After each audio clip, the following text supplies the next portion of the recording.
아멘. 이제 오늘까지 율법에 대한 우리 오해들을 좀 살펴보고 율법에 대한 진정한 하나님의 뜻을 좀 헤아려보는 시간을 가지려고 합니다. 이제 오늘 마지막으로 한번 내용을 정리해 보려고 하는데요. 다시 한번 쭉 했던 내용들을 간단한 비유로 한번 여러분 설명을 해보겠습니다. 아담과 하와를 창조하셨던 하나님의 목적은 인생 자체가 방자하게 버려지는 것이 목적이 아니라 하나님 그분을 알아가기 위한 것이었습니다. 그런데 하나님 그분을 알아간다는 것은 마치 이 세상의 삶을 살아가는 지혜와 지식을 포함할 뿐만 아니라 그 너머에 삶의 궁극적인 즐거움과 행복의 근원입니다. 하나님 그분을 알아간다는 것은 내 삶이 이 땅에 존재하는 이유이면서 또한 하나님께서 나를 지으신 목적이고 또한 하나님 그분을 발견하는 기쁨이기에 우리에게는 영광과 찬송이 되는 것입니다.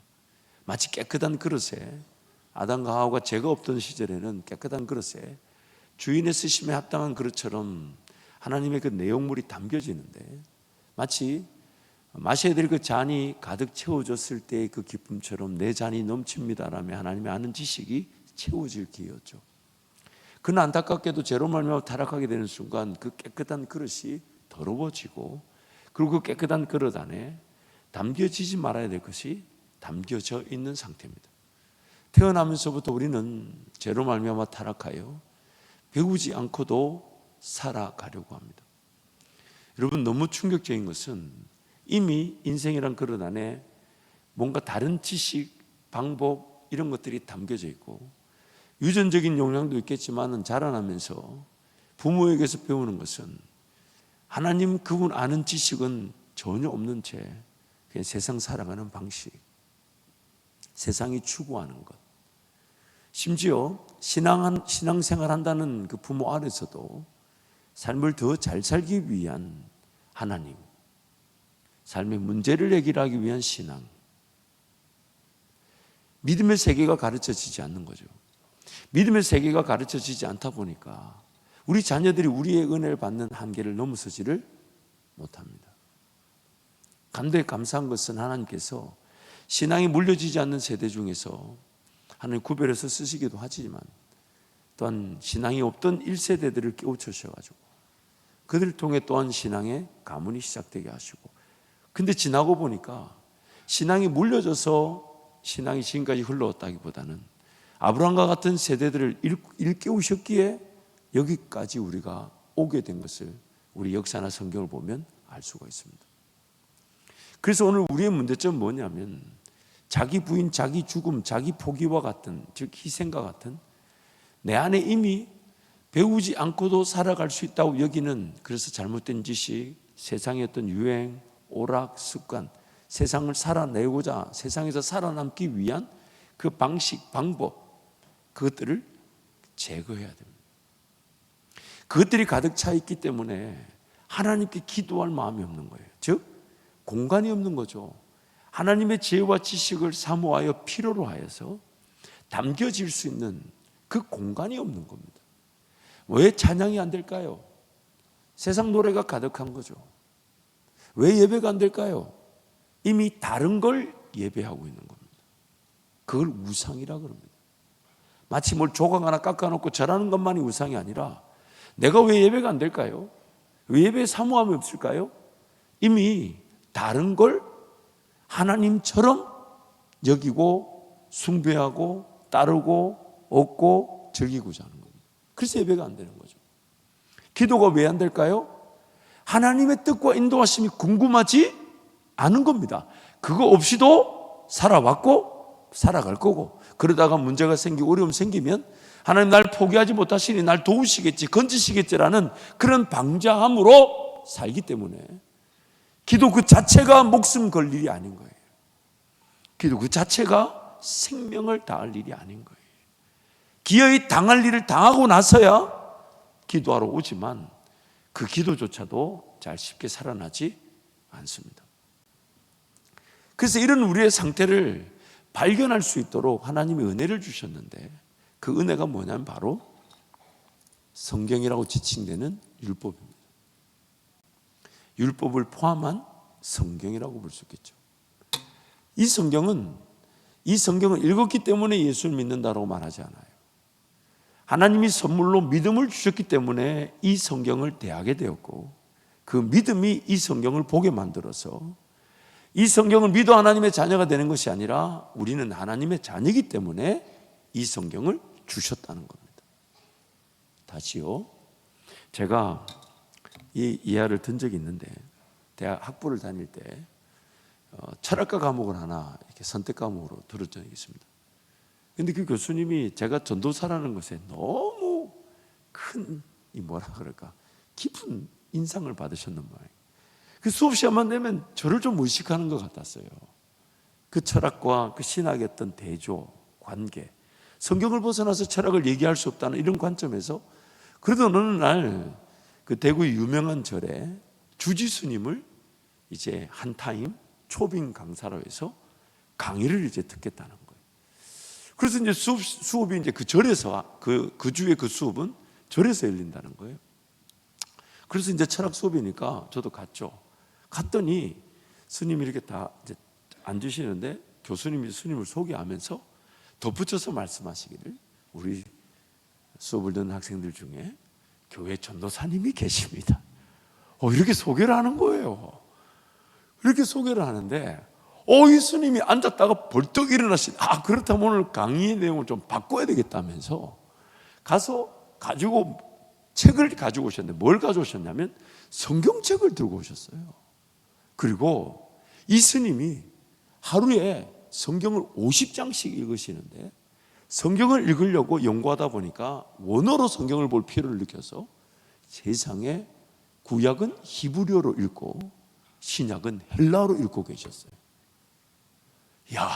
그때부터 떨리기 시작했어요. 솔직히 우리 교회 안에 성경도 일독도 제대로 안 하고 예수 믿는 사람도 많잖아요. 아니 성경 일독도 제대로 안 하고 예수 믿는 사람도 많잖아요. 새가족들 다 그렇게 예수 믿잖아요. 근데 이분이 하루에 50장을 히브리어 헬라어로 독파하신다면서 앉혀놓고 성경에 대한 얘기를 하시는 거죠. 거의 저를 주목하시면서, 그러면서 저한테 질문을 하시는 거예요. 구약에는 눈은 눈으로 갚으라 하고 이는 이로 갚으라 했는데, 신약에서 예수님은 왜 원수까지도 사랑하라 하냐? 그 제가 대답했죠. 모르지요. 모르는 걸 모른다. 한 번도 생각을 안 해봤어요. 그런 줄 알았지. 성경을 그렇게 많이 읽었지만 여러분은 생각해 본 적 있습니까? 그래가지고 자신 있게 제가 그 정도까지는 연구를 안 해봤다고, 모르겠다고. 그러면서 몇 가지 더 질문했는데 그때부터 머리가 하얘지기 시작하면서, 그때 제가 고작 대학생, 신대원을 가기도 전에 지방신학교 다니다가 일반 대학으로 편입해서 거기서 철학 한 과목 들었다가 완전히 그냥 제 신앙이 들통이 난 거죠. 참 매주 설교하는 전도사인데. 근데 이제 몇 가지 더 질문이 있었는데 지금 생각도 잘 나잖아요. 근데 그날 마치고 내려오는 길에 그 허탈한 마음, 또 좀 부끄러운 마음, 하나님께 죄송한 마음, 이런 마음이 들어서 내가 앞으로 성경을 좀 연구해야 되겠다.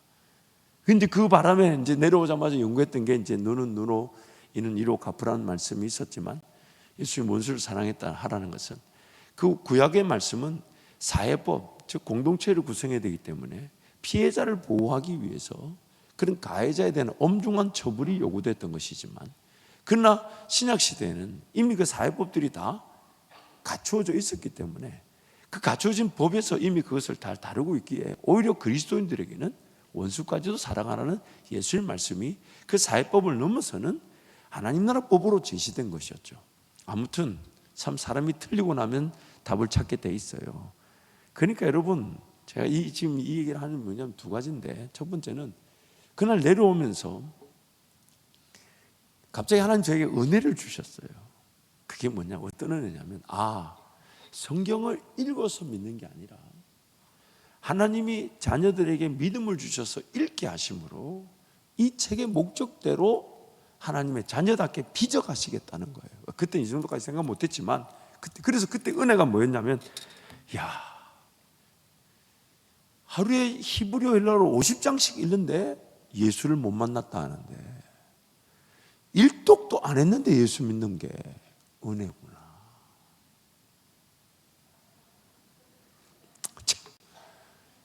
아니, 그게 굉장히 은혜였어요. 감사해서 그게 저한테 확 밀려왔어요. 너무 감사했어요. 야, 그게 은혜구나. 이걸 읽어서 구원받는 게 아니고, 이걸 지켜서 구원받는 게 아니고, 하나님이 믿음을 선물로 주셔야만이 이게 받아들여진다는 거예요. 근데 두 번째는 뭐냐면, 그럼 이건 왜 주셨을까? 이걸 몰라도 예수를 믿는 믿음이 나타나잖아요. 그럼 이건 왜 주셨을까? 필요할까요? 안 필요할까요?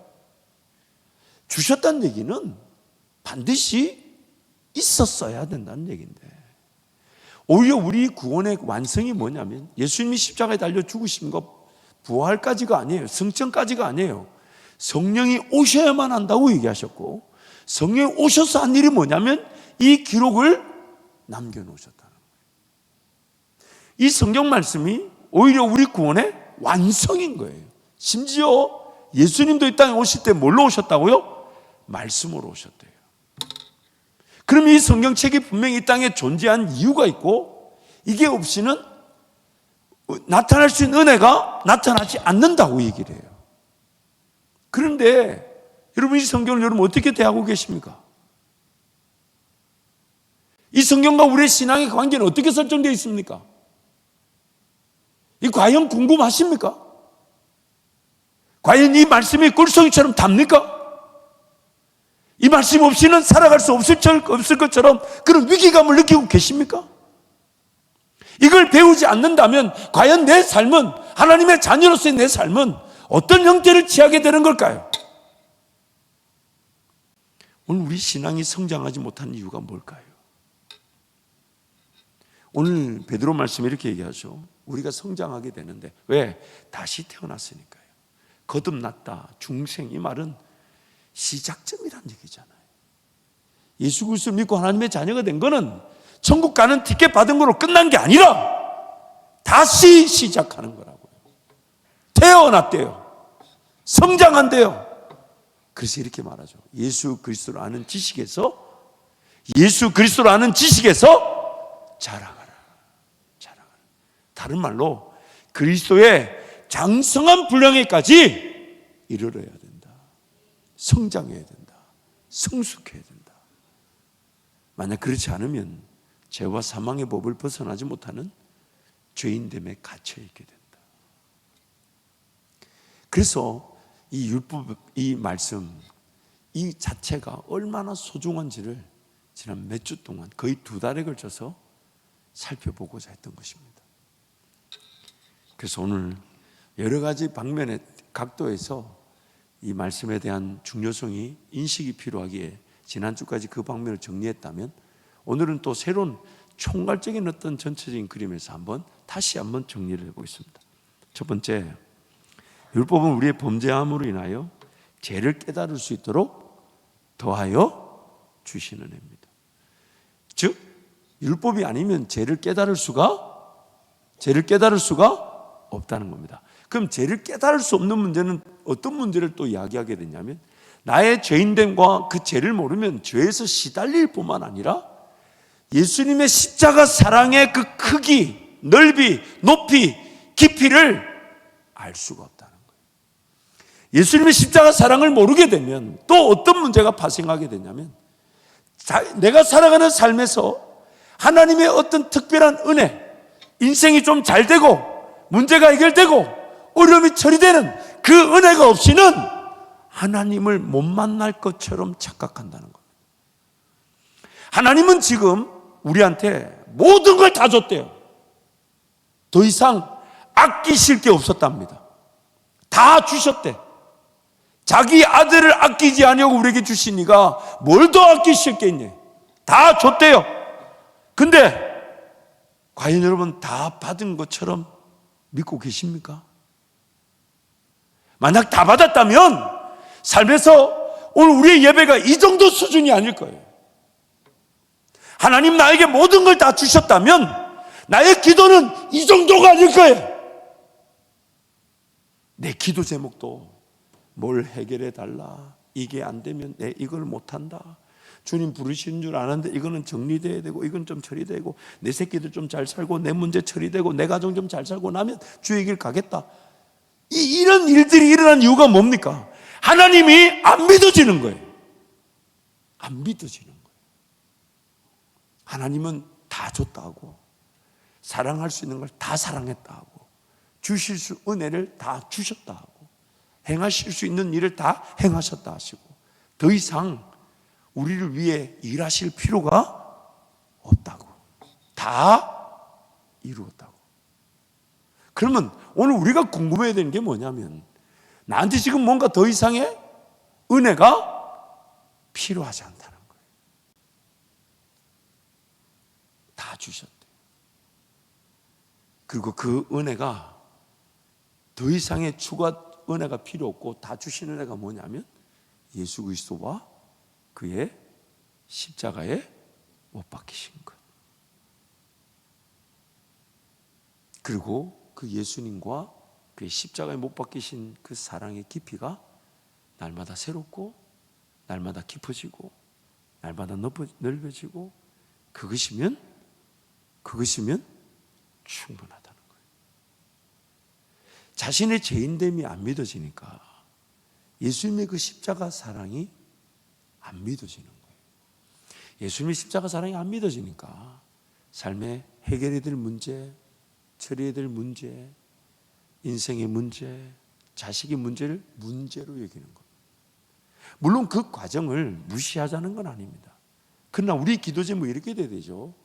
하나님, 나를 위해 모든 걸 다 베풀어 주셨으니 지금 내 눈에 보이는 가정의 문제, 제가 연약해서 벌벌벌 떨고, 내 자녀에 대한 미래 문제, 제가 연약해서 하나님 계획을 모르니까 두렵고 떨리지만, 또 내 인생도 과연 얼마나 어떻게 살지 모르나 점점점 힘이 빠지고 연약해지다 보니까 과연 내 삶이 어떻게 돌봐질지 가늠이 되지 않다 보니 내일의 삶을 염려하여 오늘을 허비하고 낭비할 위험이 저에게 있습니다.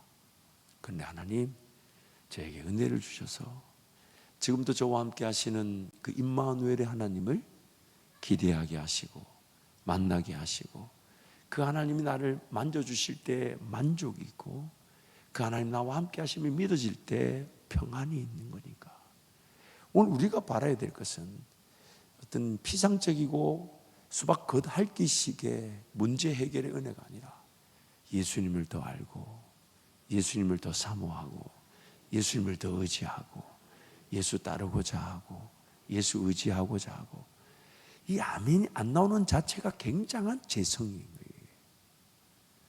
이걸 웃지도 않는 거는 인간적 유머도 없는 거예요. 그래서 여러분, 오늘 우리가 이 말씀이 아니면 죄를 깨달을 수가 없어요. 죄를 못 깨달으면 예수님의 십자가 사랑의 그 크기와 넓이와 높이와 너비를 알 수가 없어요. 예수님의 십자가 사랑을 모르면요, 뭔가 내 인생에 또 다른 은혜, 또 다른 능력, 또 다른 권세, 또 다른 일하심, 내 자식 해결, 일터 해결, 내 미래 해결, 여기에 빠지게 되죠. 그래서 그런 쪽에 일이 해결되어져야 마치 내가 하나님을 만나고 경험하는 것처럼 착각하죠.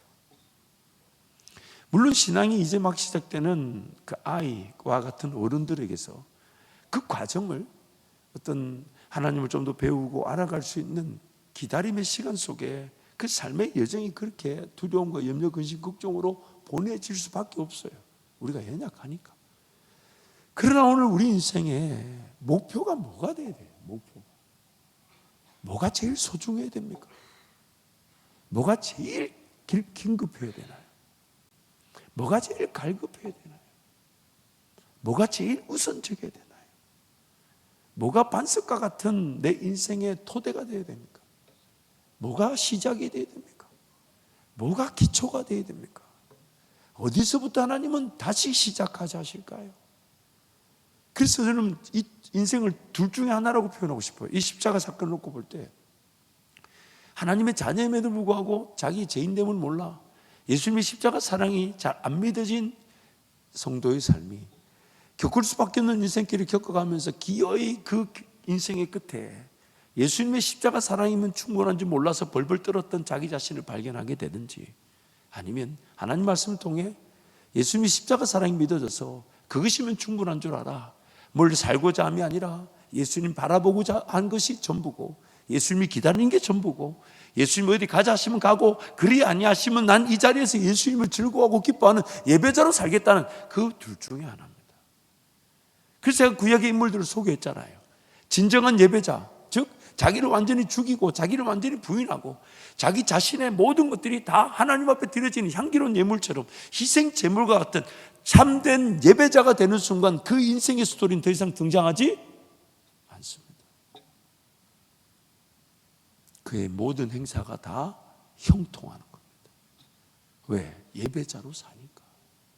하나님 앞에 자기 자신을 완전히 드리니까. 살아가고자 함이 아니리 죽고자 함이 목적이 되니까. 그게 바로 오늘 우리가 누려야 될 은혜라는 겁니다. 그래서 그 시작점이 바로 이거예요. 더하여 주셨단 말은 이거 없이는 안 된다는 얘기죠. 더하여 주셨단 말은 이것부터 하자는 거죠. 이것부터 하자는 거죠. 이것부터. 이게 해결되지 않으면 내 인생의 진로, 미래의 계획, 성령 인도하심이 절대로 나타나지 않습니다.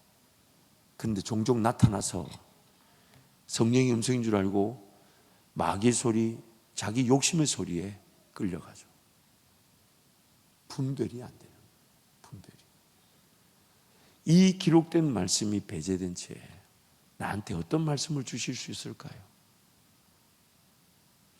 어떤 말씀이든지 주어지면 과연 그것은 성령의 음성인지 아닌지를 어떻게 분별할 수 있을까요? 이 말씀이 반석, 기초, 시작, 우선순위, 이 말씀이 배제된 채 성령의 인도하심을 볼 수 있는 사람은 아무도 없습니다. 아무도 없습니다. 그 어떤 은사도 나타나지 않습니다. 교회를 섬길 만한 은사를 맛보지 못합니다. 그러나 안 하면 안 되는 신앙생활로 자리만 지키는 경우도 있습니다. 재미가 없습니다. 즐거움이 없습니다. 희망이 없습니다. 소망이 없습니다. 그걸 종교생활이라고 그럽니다. 삶의 주인이 하나님이신데 여전히 그 하나님께서 드려지지 않은 내 삶을 내가 책임지며 사는 겁니다. 그래서 더하여 주셨다는 것은 먼저 해결하자는 거예요. 이게 아니면 구원의 은혜가 제대로 누려지지 않는다는 거예요. 예전에 제가 가졌던 착각은 이렇게 열강을 하고 나면 모든 성도들이 말씀에 완전히 사랑의 관계 속에서 말씀을 사모할 줄 착각했었습니다. 이렇게 말하고 나면 모든 성도가 성경 안 읽으면 안 되겠구나, 불이 타오를 줄 알았습니다. 근데 착각이라는 것을 불과 1, 2년 전에 깨달았고 오늘 여러분의 표정을 보면서 더 확신하게 됩니다. 그러니 여러분, 이 두려움이 있어야 되는 것이요, 이 말씀이 아니면 내가 나아갈 길도 나타나지 않지만 이 말씀이 아니면 내가 잘못된 길을 걸어가고 있는데 걸어가는 줄 모른다는 겁니다. 이 말씀이 아니면, 이 말씀이 아니면 나를 바르게 잡아줄 수 있는 기준이 없습니다. 그런데 또 한편으로는요, 이 율법책, 즉 여기에 어떤 내 인생의 성령의 인도하심, 계획, 지혜, 방법은 들어있지 않지만 이 율법책만 묵상해도 네가 어디로 가든지 평탄하게 된답니다. 심지어 우리처럼 신약의 말씀도 아닌 모세 오경만 붙들어도 여호수아에게 약속하셨잖아요. 이 율법책을 내 입에서 떠나지 말게 하며 주야를 묵상하여 그것을 지켜 행하면 내가 어디로 가든지 내가 너와 함께 할 것이다. 불과 모세 오경밖에 없었을 텐데, 여호수아 시대는 모세가 쓴 저작권밖에 없었으니까요. 근데도 그것만 붙들어도 인생이 하나님의 은혜를 누릴 수밖에 없대요. 그러나 하물며 오늘 이렇게까지 우리에게 주셨고 이것이 예수라고 우리에게 말씀하시는데 여러분 얼마나 사모하고 계십니까? 부디 1년에 1독이라도 하시기를 축복합니다. 아멘 안 하는 거는 이독을 하시고 계시다는 얘기죠. 아멘. 저라도 아멘. 그래서 여러분 말씀이 우선이 된 거예요. 두 번째 문제는 율법이 아닌 율법에 대한 오해입니다. 즉 하나님의 자녀로 구원을 얻기 위해서는 율법을 행하여 지켜내야 한다고 여기는 것이 문제지 율법 그 자체가 문제가 아닙니다. 그래서 우리가 이미 살펴봤죠. 율법도 선하고 계명도 선하다. 하나님의 모든 게 다 선하지 율법 그 자체가 문제가 아니라는 거예요. 그래서 야고보서 2장 10절 말씀 이런 말씀을 함께 선포합니다. 누구든지 온 율법을 지키다가 그 하나를 범하면 모두 범하는 자가 되나니. 이 말씀의 뜻이 뭐냐면 율법을 행해서 구원을 받고 하나님의 자녀가 될 수 있는 사람은 단 한 명도 없다는 거예요. 그래서 의인은 없나니 하나도 없다는 거예요. 다 한쪽으로 치우쳤다는 거예요. 죄와 사망의 길밖에 없었다는 거예요. 그 길밖에 없었는데 생명의 길을 보여주면서 우리에게 자발적인 어떤 선택의 여지, 즉 자유의지적 기능으로 그 생명의 길을 따르도록 초청하고 계신 게 구원이라는 겁니다. 가만히 있으면 알아서 생명의 길, 성령의 길을 걸어가는 게 아니라 가만히 있으면 우리는 여전히 죄와 사망의 길을 벗어날 수 없는 죄인들이고 지옥 가는 길이고 죽음에 이르는 길인데 하나님께서 다른 길을 활짝 열어 보여주시면서 너 이 길 함께 걸어갈래? 나와 함께 이 길을 동행할래? 초청하실 때 나의 자발적, 즉 나 마음을 다하고 목숨을 다하고 힘을 다하고 정성을 다해서 뜻을 다해서 나도 하나님 사랑하고 나도 그 길을 선택하며 나도 그 방향에서 죽기까지 충성하며 걷겠습니다. 그게 바로 신앙의 초청이고 하나님과의 나와의 사랑의 관계라는 거예요. 그래서 그때 그 길을 걸어갈 때 예수님이 목자가 되셔서 우리를 인도하시니까 예수님이 우리에게 그 길을 인도하시면서 무엇을 제안하시냐면 예전에 버리지 못한 것을 버릴 수 있도록 깨닫게 하시고 붙잡아야 될 것을 붙잡게 하시는데 율법이 말하는 뭔가 하거라 뭔가 하지 말거라 이걸 제안하신다는 거예요. 그러나 그 하는 것과 행하지 말아야 되는 것을 내가 행하고 행하지 말았다는 것으로 하나님의 은혜를 누리거나 자격이 되거나 구원을 받았다 하지 않는다는 거예요. 그렇게 못해도 하나님 나를 포기하지 않으시는 내가 하나님의 자녀이기 때문에 기회를 주시고 그래서 다시 예수 바라보고 예수 따라가고 예수님이 너 이런 거 한번 해볼래? 너 나 이거 싫어. 너도 좀 안 했으면 좋겠어. 그런 율법적인 자세가 우리에게 가르쳐지게 될 때 그래서 그 율법을 내가 순종하는 거죠. 예수님이 이미 걸어가신 그 길에서 나를 다 하시고 넌 이걸 조금 체계적으로 했으면 좋겠어. 이건 좀 버렸으면 좋겠어. 이런 것은 좀 더 인내하며 문화가 되면 좋겠어. 습관이 되면 좋겠어. 이렇게 물질을 구별하는 연습이 되면 좋겠어. 시간을 좀 더 아껴서 썼으면 좋겠어. 이럴 때는 사랑했으면 좋겠어. 이럴 때는 품어줬으면 좋겠어. 이럴 때는 저 사람하고 가까이 두면 좋겠어. 저 사람을 위해 기도만 해주면 좋겠어. 이런 모든 내용들이 내 삶에 성령께서 제안하시는 거죠. 해볼래? 하지 말아볼래? 그래서 율법에 대한 오해는 내가 율법을 잘 지켜서 그래서 내가 이렇게 신앙생활 했으니까 이렇게 11조 드리고 물질생활 했으니까 내가 이렇게 하나님 앞에 할 거 했으니까 내가 할 거 다 했고 이만하면 족하고 하나님께서 나에게 은혜를 주시겠지라는 그 인과응보적 계산을 버리라는 거예요. 나를 더 빚어가시고 나를 더 세워가시고 나를 더 성장하게 하시고 나를 더 예수님을 닮아갈 기회로 이끌어 가실 때에 갖추어져야 될 것이 갖추어지게 하시고 버려져야 될 것이 버려지는데, 여러분, 버려질 것들이나 갖추어져야 되는 것들이 한두 번 그렇게 한다고 잘 갖추어지고 버려지던가요? 그래서 법이라는 겁니다. 법. 생명의 성령의 법, 죄와 사망의 법을 이긴다. 그래서 율법에 대한 문제는 율법 그 자체가 아니에요. 율법을 통해 내가 지켜야만이 은혜를 받는다는 순서의 문제예요. 순서. 그러나 내가 예수를 믿고 하나님의 자녀가 되어 내 삶의 성장과 성숙의 기회로 주님께 삶을 드릴 때 예수께서는 율법의 그런 이루신, 예수님 먼저 그 길을 걸어가시면서 그 모든 죄를 이겨보신 그 능력으로 나도 죄를 이길 수 있도록 제한하신다는 겁니다. 세 번째, 율법이 있기도 전에 우리는 하나님의 자녀였습니다. 즉 율법은 하나님의 자녀들을 초등교사로서 지키고 보호하여 예수님께로 인도하는 것입니다. 율법이 있기도 전에 우리는 하나님의 자녀였습니다. 이스라엘 백성들이 출애굽을 할 때 그들이 율법의 말씀 듣고 지켜서 자녀가 되었기 때문에 출애굽한 게 아니에요.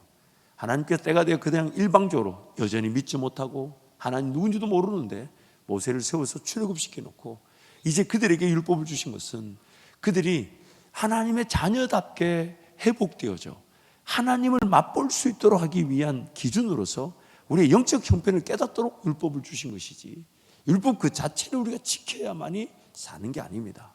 하지만 성령과 동행하게 될 때 율법이 지켜지게 되더라는 겁니다. 왜 주님 불신의 영은 떠나갈지어다. 설명이 자꾸 이런 반복되는 것은 여러분의 그런 반응 없는 고갯짓과 아멘하지 않는 그걸 보면 못 알아들었다 이런 불신이, 주여 불신의 영은 떠나갈지어다, 아멘. 또 설교를 빨리 마치기 위한 그런 거짓의 영도 떠나갈지어다, 아멘. 네 번째, 예수님께서 율법을 완성하신 것은 율법의 요구를 이루신 것입니다. 율법은 더 이상 우리에게 요구할 권리가 없습니다. 그래서 율법의 요구는 세 가지죠. 첫 번째, 죄의 삭슨 사망이라는 것과, 두 번째, 죄인들은 반드시 죄값을 지불해야 된다는 것, 그리고 세 번째, 하나님의 영광을 위해 살아내야 된다는 겁니다. 이거를 신학적인 용어로 예수님의 수동적인 순종과 능동적인 순종이라고 그래요. 이 수동적이라는 말이 영어로 온 건데 어쩔 수 없이 그 일을 먼저 순종해야만 하는 것을 수동적 순종이라고 그래요. 즉 죄로 인해 타락한 자기 백성들을 위해 죄값을 지불해야 되는, 어쩔 수 없이 그것부터 순종해야 되는 것을 수동적 순종이라고 그러고, 능동적 순종은 하나님의 뜻에 따라 하나님의 사람답게 그 삶을 살아내시는 겁니다. 그리고 예수님이 그 삶을 살아내심으로 오늘 우리를 살아내신 그 삶의 길로 인도해 가시는데, 그때 순종하며 따라갈 때 우리 삶의 신앙에 체계가 생기고 질서가 생기고 규칙적이고 정기적이며 삶 자체가 예수님 그분께 더 드려지기 위한 훈련과 단련의 과정으로 법이라는 질서가 세워지게 되는 거죠. 점점점 신앙은 강화되고 규칙적이고 정기적이고 체계적이고, 하지 않으면 안 될 정도가 아닌 하러 가야만이 평안을 맛보고 기쁨을 맛보고 주님의 임재를 맛보고 행복을 맛보게 되는 것이죠. 그래서 예수님께서 하나님의 영광의 목적대로 살아내셨기에 그가 죄인들의 죄를 대가를 지불할 수 있는 십자가 위에서 희생 제물로서의 요건을 갖추신 것이기도 한 겁니다. 그리고 요건을 갖추셨기에 그는, 예수님은 죽음의 자리에 가두어져 있을 수가 없었던 것입니다. 왜냐하면 죄가 없으신데 하나님의 영광을 위해 살아내셔서 죽으신 것은 오로지 죄인들의 죽음을 대신하신 것이나 그 의인 되신 예수님이 사망의 매여 있을 수가 없으셨던 것이죠. 그래서 하나님께서 살리신 겁니다. 예수님이 부활의 근거가 되어주셔서 성부께서 질서와 법에 따라 예수님을 부활시키신 것입니다. 그래서 오늘 우리에게 신앙이 법이 될 수 있도록 율법적인 가르침으로 우리를 이끌어가 주시는 것이죠. 다섯 번째, 율법의 요구, 즉 율법의 저주에서 벗어나는 방법은 예수와 함께 죽고 부활하는 것입니다. 죽는 것입니다. 자기 부인인 것입니다. 히브리서 9장 11절 17절인데요. 한 절씩 교독하겠습니다. 그리스도께서는 장래 좋은 일의 대제사장으로 오사 손으로 짓지 아니한 것 곧 이 창조에 속하지 아니한 더 크고 온전한 장막으로 말미암아 염소와 송아지의 피로 하지 아니하고 오직 자기의 피로 영원한 속죄를 이루사 단번에 성소에 들어가셨느니라. 염소 왕소의 피와 및 암송아지의 죄를 부정한 자의 뿌려 그 육체를 정결하게 하여 거룩하게 하거든. 하물며 영원하신 성령으로 말미암아 흠없는 자기를 하나님께 드린 그리스도의 피가 어찌 너희 양심을 죽은 행실에서 깨끗하게 하고 살아계신 하나님을 섬기게 하지 못하겠느냐. 이로 말미암아 그는 새 언약의 중보자이시니 이는 첫 언약 때의 범한 죄에서 속량하려고 죽으사 부르심을 입은 자를 하여금 영원한 기업의 약속을 얻게 하려 하심이라. 유언은 유언한 자가 죽어야 되나니. 함께 합니다. 유언은 그 사람이 죽은 후에야 유효한즉 유언한 자가 살아있는 동안에는 효력이 없느니라. 아멘. 예수님께서 우리를 위해 영원한 하나님의 기업을 확정하시고 상속되도록 결정해 두셨어요. 그런데 그 예수님의 우리를 위해서 상속하시겠다는 그 하나님의 기업이 유언이 효력을 발휘하기 위해서는 반드시 죽어야 한다는 것. 나에게 주어질 하나님의 상속이 그 기업이 확정되어 있는데 예수님의 그 죽으심으로 이제 그것이 유언으로 남겨졌는데 내가 죽지 않으면 그 유언의 내용이 적용되지 않는다는 겁니다. 그래서 오늘 내가 예수와 함께 연합되어 죽고 예수와 함께 부활할 때 하나님의 자녀로서의 그 권세와 능력을 내가 맛보고 하나님 나에게 예수 그리스도를 통해 물려주신, 그래서 그리스도와 함께한 상속자가 되는 것입니다.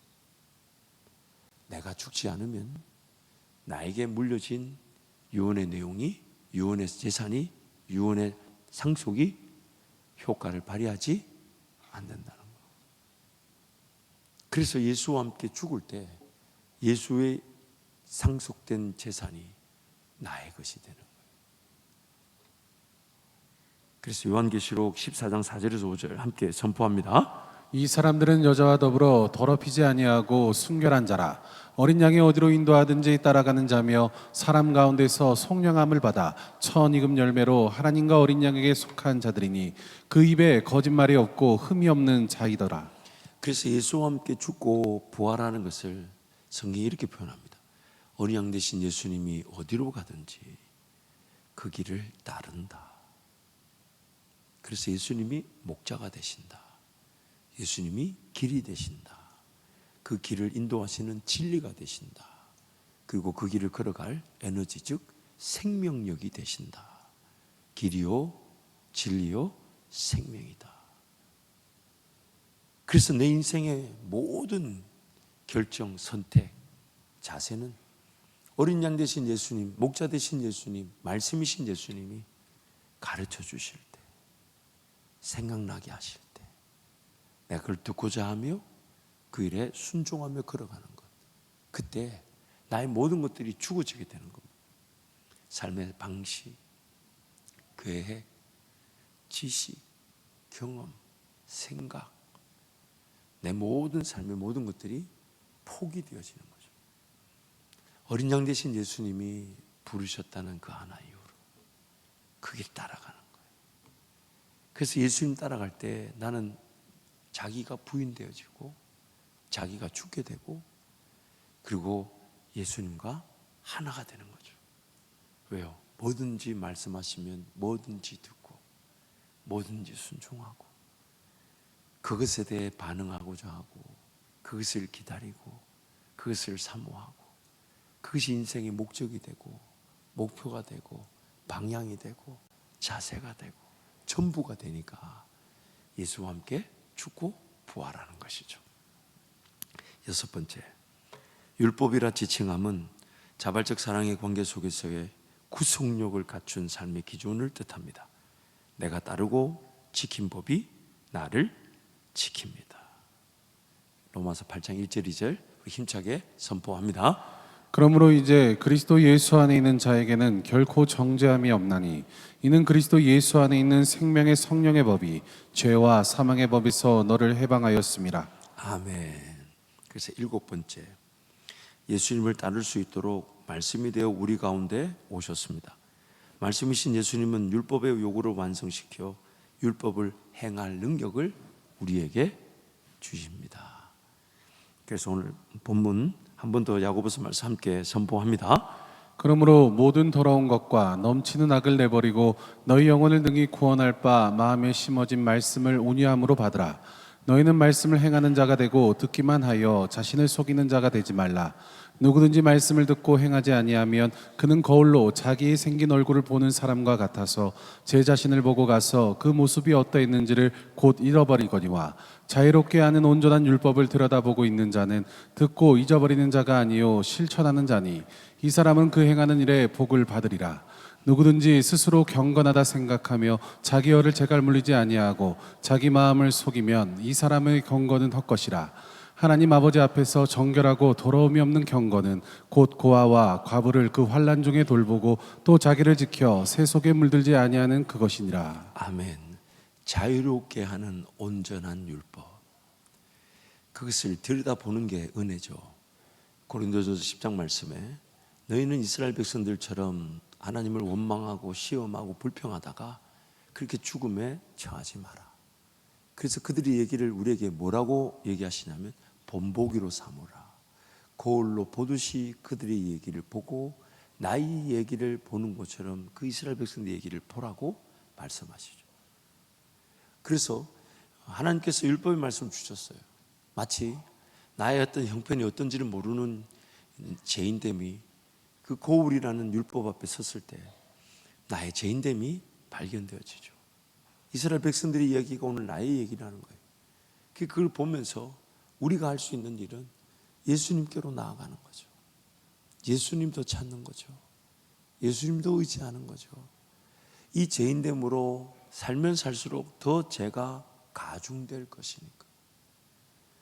내가 예수님을 찾고 기다리지 못한 채 할 수 없이 살아야 된다는 이유로 기도의 자리에서 예수님을 기다려보지 못하고 예배 자리에서 예수님을 찾지 못한 채 살아간다면 나는 여지없이 무너지고 쓰러지고 죄는 더 늘어나게 될 거니까. 그래서 율법을 보고 들여다보는 것도 은혜지만 그걸 보고 예수님 나를 불쌍히 여겨주셔서 이 죄인됨의 자리에서 나를 건져내어 주십시오.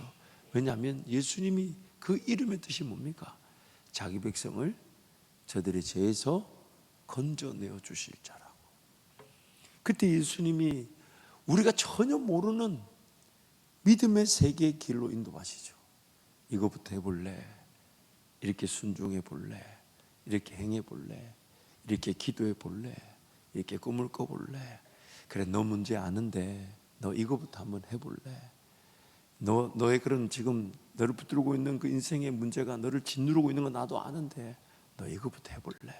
그래서 수고하고 무거운 짐진 자들아 다 내게로 오라. 내가 너희를 쉬게 하는데 어떻게 한다고요? 예수님의 짐은 쉽고 가벼우니 나의 멍에를 메고 내게 배우라. 나의 멍에를 메고 내게 배우라. 짐을 내려놓는 게 수고하고 짐을 내려놓는 게 이 수고와 이 쉼을 얻는 방법이 아니라 예수님의 짐을 지는 겁니다. 예수님이 그분이 너 이거부터 한번 해볼래? 너 이거부터 한번 순종해 볼래? 너 이거부터 한번 따라가 볼래? 근데 우리 생각에는, 우리 계획에는 한 번도 생각해 본 적이 없어요. 한 번도 계획해 본 적이 없어요. 그런데 주님이 그것만 하자고 그랬어요. 그것만. 근데 우리 기도 제목을 보면 하나님 이런 문제가 있습니다. 근데 오늘 나에겐 무엇을 원하십니까? 이렇게 물어야 되는데 요것만 해결해 달라고. 요것만. 그러니까 평생 인생이 예수님의 멍에를 쥐고 예수님을 따르는 기회는 전혀 맛보지 못한 채 문제만 풀다가 삶이 끝날 수가 있어요. 근데 그 문제가 뭐냐? 못 먹는다, 못 마신다, 못 입은다, 못 산다. 그것만 평생 붙들려 사는 겁니다. 왜 그거 말고 문제될 게 없어요? 그거 말고 문제될 게 없어요. 근데 그거는 응답을 안 해주세요. 왜? 일용할 양식을 주신다고 이미 약속했는데 약속을 못 믿고 해결해 달라고 하니 어떻게 해야 될까요? 내가 일용할 양식을 준다. 넌 이방인들처럼 뭘 먹을까, 뭘 마실까, 뭘 입을까 염려도 하지 말고 그건 기도도 하지 마라. 근데 그걸 놓고 문제라고 여기면서 달라고 하니 여러분 어떤 응답이 있어야 될까요? 응답이 없죠. 그거는 성경을 통해 믿는 수밖에 없는데 여러분 종종 기업이나 일터의 지경이 넓혀져서 하나님 어떤 응답을 보는 경우가 있죠. 그 경우는 사명 감당, 하나님 나라의 영광을 위해 사는 기준 이거이기 때문에 응답이 있는 것이지 내 마시고 입는 문제 해결하기 위해 기도한 것이 응답된 적은 없습니다. 믿음의 문제. 하나님 말씀을 통해 나에게 믿어지게 하실 때 그게 믿어져서 먼저 그 나라와 의를 구하는 거죠. 그래서 한번 정리해 봤습니다. 율법이 무엇인지 모른다면 율법의 요구와 저주가 무엇인지 이해하지 못합니다. 율법의 요구는 모든 죄인들은 반드시 죄값을 지불해야 한다는 것입니다. 율법의 저주는 모든 죄인은 결코 율법의 요구를 해결할 수 없다는 것입니다. 오직 율법을 통해 죄인들이 자신의 죄인됨과 죄의 심각성을 깨닫고 예수님을 찾을 수밖에 없게 하십니다. 예수님을 찾을 때에 자신의 죄의 대가를 지불해 주신 예수님의 십자가 사랑에 감사하게 되어 예수님 한 분이면 충분한 삶을 지향하게 됩니다.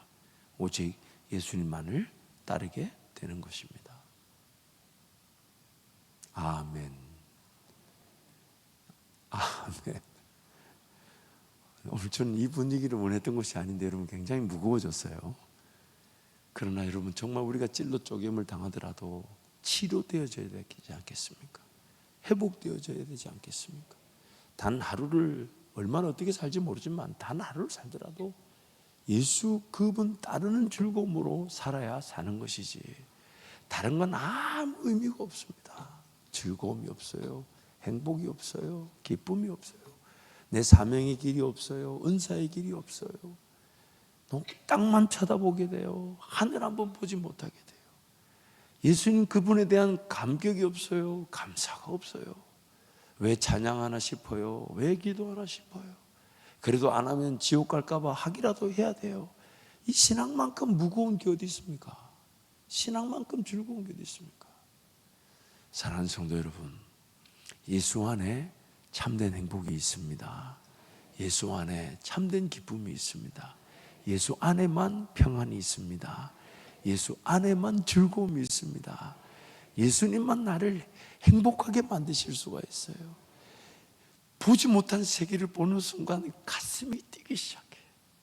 심지어 어떤 약간의 그런 뜻하지 못했던 변수가 생기고 장애물이 생겨도 어떤 사람은 그 변수 장애물에 벌벌벌 떠는가 하면 어떤 사람은 그 변수와 장애물이 주님 더 만날 기회인 줄 알고 선포하고 선언하고 주님이 함께 하시니 넉넉히 이길 거라고. 그래서 그 찬송과 가사가 나온 거예요. 이 풍랑 인연하여서 더 빨리 갑니다. 그 줄보단 좀 낫네요. 사랑하는 성도 여러분, 예수밖에 없습니다. 예수님밖에 없습니다. 그러나 그 예수님께로 달려가게 만드는 것은 이 율법의 말씀밖에 없어요. 이걸 주야로 묵상하고 여기에 기쁨을, 여기에 즐거움이 회복되어지면 예수님께로 향한 시선이 살아나게 되고요, 예수님 깊이 생각하게 되고요, 예수님의 평안과 임재를 맛보게 되고요, 예수님 한 분이면 충분해서 돌아가 보면 문제, 어려움이 산더미처럼 여전히 쌓여 있지만 염려하지 않습니다. 걱정하지 않습니다. 두려워하지 않습니다. 어차피 내 힘으로 해결할 수 있는 일은 하나도 없습니다. 예수면 충분한 것입니다. 그것이 오늘 우리 신앙의 능력입니다. 그리고 그것이 전부입니다. 그것이 그것만 빼놓고 다른 것에 너무 팔려 있지 마시고 그것이면 충분하다니까요. 예수님이면 충분합니다. 거기에 귀를 기울이고 거기에 듣고자 하고 만나고자 하고 확인하고자 하고 따르고자 하고 순종하고자 하고 인내하고자 하고 기다리고자 하면 반드시 만납니다. 반드시 만납니다. 오늘 야고보서가 이제 바이블 타임에 따라 다 읽어졌잖아요. 그 말씀에 이런 말씀이 나와요. 하나님을 가까이 하라. 그리하면 하나님이 우리를 가까이 하실 것이다. 아멘. 아멘. 아멘. 그래서 그 말씀의 자리로 달려가기를 축복합니다. 말씀을 정리하겠습니다. 신앙은 거듭난 즉 다시 태어나게 하는 성장의 기회입니다. 율법이 반드시 필요한 것은 초등교사적 역할이 필요하다는 것이죠.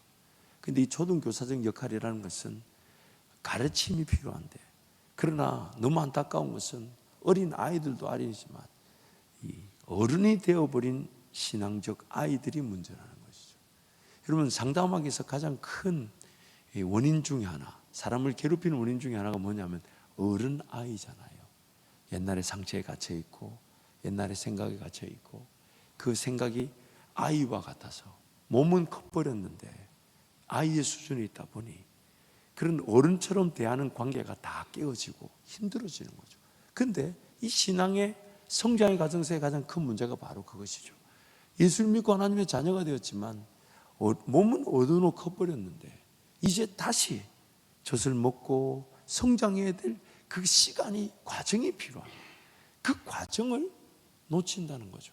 그래서 성경 말씀을 가까이 안 하는 거예요. 이걸 배우려고 하지 않아요. 들으려고 하지 않아요. 이걸 그대로 묵상하고 이 말씀대로 살려고 하지 않아요. 그냥 마치 내가 구원받을 때 예수님 다 알아서 하셨으니 구원받고 난 다음에 내 삶도 예수님 다 알아서 하시겠지, 그렇게 던져놓듯이 방자한 신앙에 갇혀 있을 수 있다. 그래서 젖을 먹는 때가 있어야 된다는 거죠. 근데 젖을 먹는 때가 있어야 된다는 얘기는 뭡니까? 율법의 말씀이 이해가 되지 않고 내가 깨닫지 못했지만 가르침을 통해 한번 순종해 보는 거죠. 그래서 교회에서 그런 성경에 나오지 않지만 그 신앙의 수준에 맞게끔 제안하는 게 이런 거죠. 11조를 한번 해봐라. 주일헌금 한번 구별해봐라. 구제를 한번 해봐라. 선교를 한번 해봐라. 여러분, 아이들한테 뭔가 설명을 할 때 11조에 대한 내용을 설명할 때 어떻게 설명합니까? 설명이 안 돼요.